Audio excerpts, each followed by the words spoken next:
All right, you guys, let's go ahead and talk a little bit about feudalism and the system in which basically European society was controlled. Our essential question for this set of notes is, what do people do to create a sense of stability? And so, what I'm asking you here is to think about, what are we as a society, as an individual? What do we give up or what do we sacrifice in order to feel safe in our world? So, for example, in our current society, we allow a government to make laws that we willingly follow in order for there to have some sense of, we are safe in this area, right? Like, if there's a rule that you can't go out and kill people, well, that means, okay, we have said you have the right to tell us what to do, dear government, and the government then in return provides that sense of safety. So the question that we need to look at is, how does feudalism, instead of what we use today, which is a republic, how does feudalism create that sense of stability? So, first, I want to define what the Middle Ages actually are. And just a quick reminder, you are taking notes on the underlined materials only. There are three periods in the Middle Ages. We divide them into the early Middle Ages, from 476 to the year 1000, the High Middle Ages, 1000 to about 1300, and then the Late Middle Ages, which is 1300 to 1450. So take a note of these three periods. We have early Middle Ages. The minute Rome falls in 476 CE, we have the start of the Middle Ages. Now, Rome does not fall overnight, right? It doesn't happen where one day Rome is there and the next Rome is gone. What you're looking at is, in 476, Western Rome has begun to crumble, and new kingdoms are going to emerge. New people in power are going to come to play. And we see that all these different little countries are going to start popping up everywhere with a new system of government, with a new king or a new warrior in control. So in 476, Rome crashes and the early Middle Ages begin. This is the time period of, we live in small villages, we have a local king that everybody can kind of take a look at, etc. When we get to the High Middle Ages, that's the time period where we see more of what we expect to see: knights and kings and people, fighting wars. We see religion take a really prominent role in a lot of different countries. We have arguments between different countries that are getting larger and larger because they're spreading out their power. The Late Middle Ages, from 1300 to 1450, really bleeds into what the next period of history is, so the Renaissance. But it's important to note that the Late Middle Ages is a strange transition between a time period where people are clinging to the old ideas of, the god is given, my king the right to rule me because, the king was chosen by God. And now we're going to get to, the king is a man and he has to kind of follow the rules of man as well. So there's a transition of thought in the Late Middle Ages that we don't see in the previous two. So, as I already said, the Middle Ages do start with the fall of Rome. And basically, when Rome is suddenly gone, people needed a new way of life to protect themselves from barbarians, from other kingdoms. And so they start to look for, when Rome isn't here to protect us, when the Roman army is gone, how do we survive in a world where other kingdoms are trying to take our land, where barbarians are coming to take what we have? And so they start to create a new system of life to protect themselves. And that system is going to be referred to as feudalism. So when Rome falls, you can see here that this used to be the western half of Rome. The Byzantine Empire still stands right there. When Rome fell, kingdoms replaced the empire. And so kingdoms with the best rulers and the best emperors and warriors are going to be the ones that control the most land. And one of these people was named Charlemagne. So Charlemagne's empire was actually part of the Frankish Empire. Frank looks a lot like the word France, so it's a good guess to say that the Franks are going to become the French. So the Frank people, you might recognize them because they were some of the people who were invading Rome before it fell. They were a powerful group of people who had created a new kind of warfare. So they had actually established a system of fighting where they put armor on knights, put them on horseback, and they would go and attack from horseback. And so this was kind of new. They were very talented, they were very warlike, and then basically because of their success, they start getting more and more land.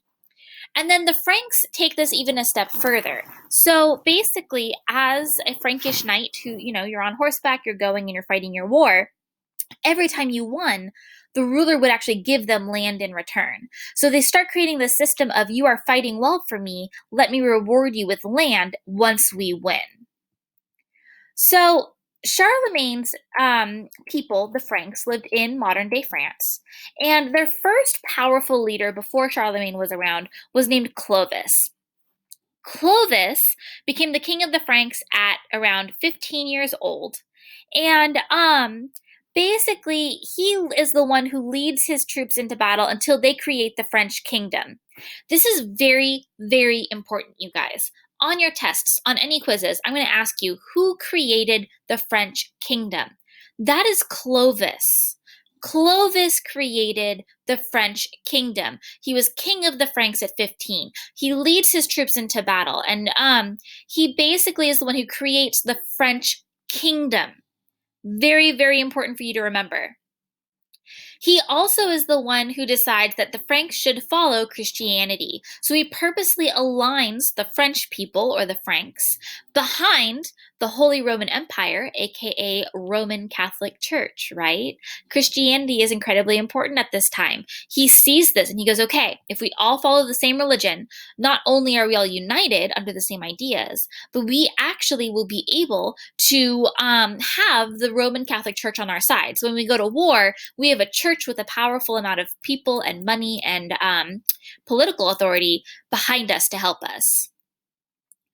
The Franks' most important leader was not Clovis, however. It was actually Charlemagne. Charlemagne is going to come to power and he's going to encourage education, and he turns the French court, or the Frankish court, into the center for culture. If you were in Europe at this time and you wanted to be like, hey, what is the most advanced intellectual court where I can go and just kind of chit chat and understand, the workings of the world, they would have been like, oh, you need to go to the Frankish court. You need to go to the Franks because they encouraged education. And it's because of Charlemagne. He sees education and he goes, okay, I as a king, I can't read or write, but my people better be able to read and write. Let me get them the resources they need. And so he tries to turn his people, his kingdom that he inherits, into a very educated kingdom. And then the important thing about Charlemagne is that he, through this education and through Christianity, he actually unifies almost all Christian lands in Europe into a single empire. This is so important, you guys. If I asked you who created the French Empire or the Frankish Empire, that is Charlemagne. Now, some of us might be asking, well, what's the difference between a kingdom and an empire?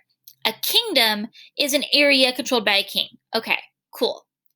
An empire is a large area with multiple leaders within it, and yet all those leaders report back to the emperor. So Clovis controlled the Franks. Charlemagne controlled a bunch of different sorts of people simply because he unites all the Christian lands under his control.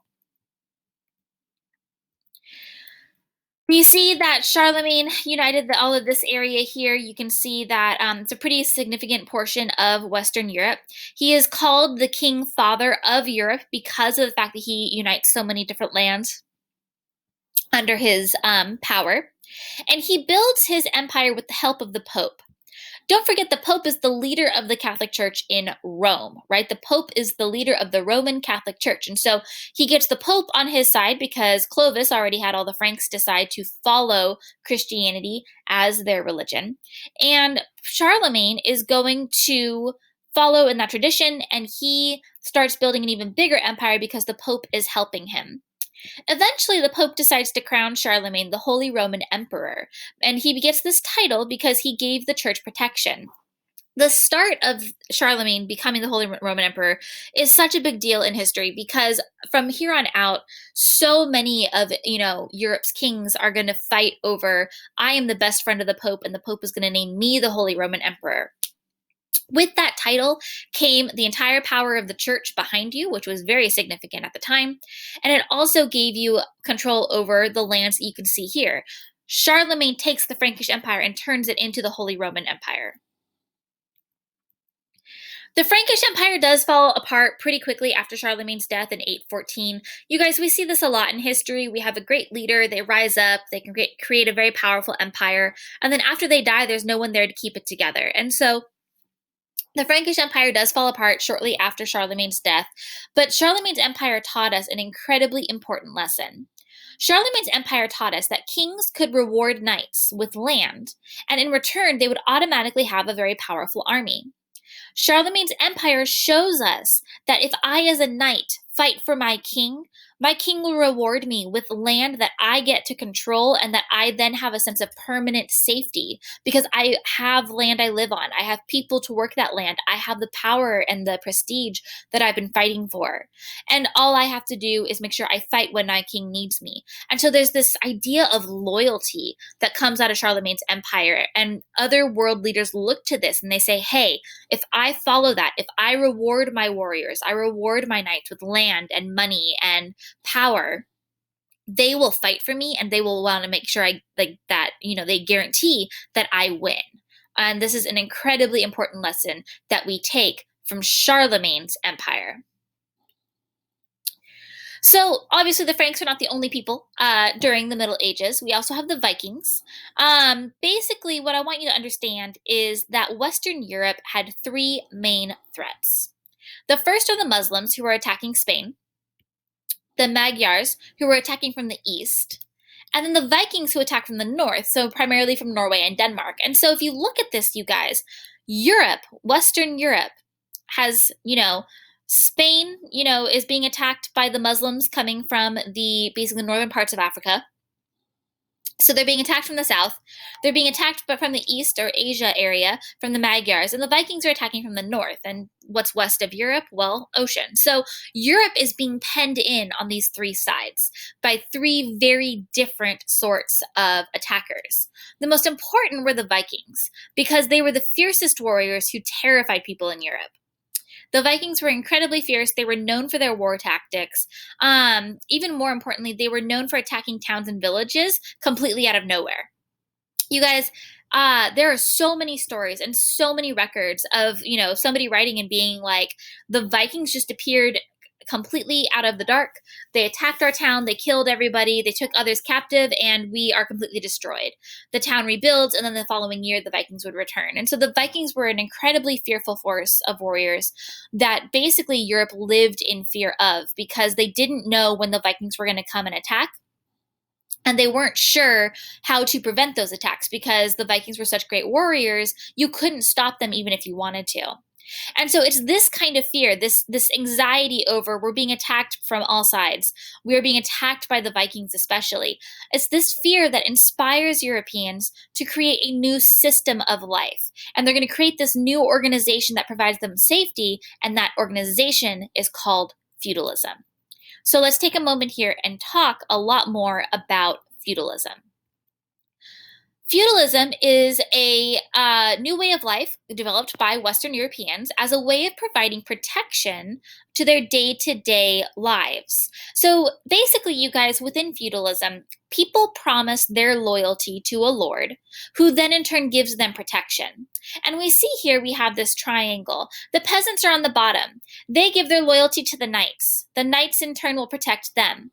The knights give their loyalty, aka their swords and their fighting skills, to the nobles. The nobles in turn give the knights land. The nobles give their king taxes and lands that they have controlled during battle. And in return, the king will provide them with the safety of government. The king will give them the safety they need to run their knights, the knights that they need to run their peasants. And what we see is every time we give somebody else our loyalty, we are rewarded in a different way. So the people in feudalism are incredibly important to understand. We have the lords or the nobles who are the second in command. They are a ruler or a powerful landowner who basically provides protection to those below them. We have the knights who are our warriors, and they are the armed warriors who fight for their lords. So we can see that, the knight is going to provide military protection on demand to the nobles. The nobles in return give, hey, here's my army just in case. And then the king goes, okay, we're going to give you back your money. We're going to give you back your army. We're going to give you land. And then the nobles trickle down to the knights, right? So we see that the lords and nobles work closely together because the knights protect what the nobles own. At the bottom of the social ladder, we have we have vassals, who are basically peasants and serfs. It is very important to understand that peasants and serfs were very different from each other with one important part of life. Both peasants and serfs were people who worked the land. They were basically farmers. However, a serf was a type of peasant who was not free to leave the lord's land at any time. If I'm a peasant, I live on the lord's land. I grow my crops, I have my family, etc. But if at any point that I decide I want to move to a different area, I can. I can go leave and move to a different part of the land and basically, start over with my farm. If I'm a serf, I belong to the land. Now, it's important to understand that serfs are not the same as slaves because, especially with, historical records and stuff like that, you guys, slavery in general meant that you had zero rights whatsoever. Serfs did have rights. But as a serf, you were not free to leave the land. You had to ask your lord permission to go anywhere. You had to basically live on that section of land that you were born on because you belonged to the land itself. So if the noble person in charge died and somebody else inherited the land, they actually inherited you as well because you were part of the land. Serfs did not belong to the noble. They belonged to the land itself. And so it was kind of part of their inheritance. So feudalism basically worked like this. All land in the kingdom belonged to the monarch, aka the king or queen. So they control all the land. In return, they take a large portion of that land and they allow the church to control that. So the church is an entirely different thing we'll get into in a different set of slides, but it's important to understand that the monarch, the king or the queen, owns all the land in the kingdom, and they give a large portion of that land to the church. The king then takes the rest of it and he gives fiefs or plots of land to his lords. The lord, in turn, promises to give the king knights in time of war.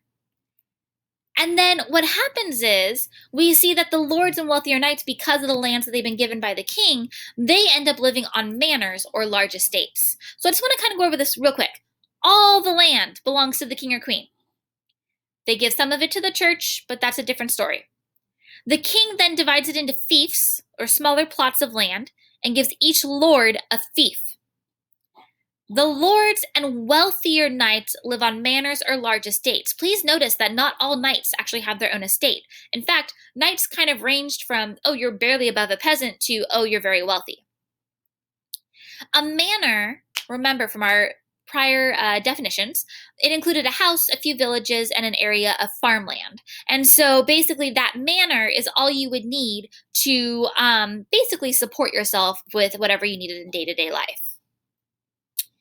It is incredibly important to understand that people were born into the social class they died in. And what I mean by this statement is if you were born a peasant, you died a peasant. If you were born a knight, or born to a knight, you were part of that social class. If you were born into the nobles, you died as a noble. If you were born into the kings and the queens as a monarchy, or as a monarch, sorry, you died as a monarch. And so there was no social mobility. You could not climb the social ladder. You could not be born poor and then die rich. It just didn't happen that way.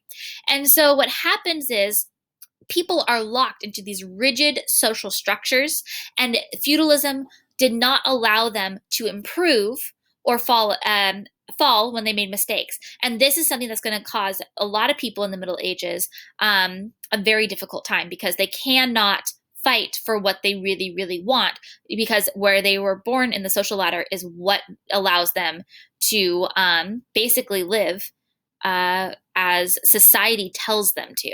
And that's something that's going to become quite a problem. All right, that's the end of the notes. Hopefully you don't have to watch this 1,000 times, but don't forget that you do want to do your summary here. Please answer the essential question in the space provided in 2 to 3 complete sentences. What do people do to create a sense of stability?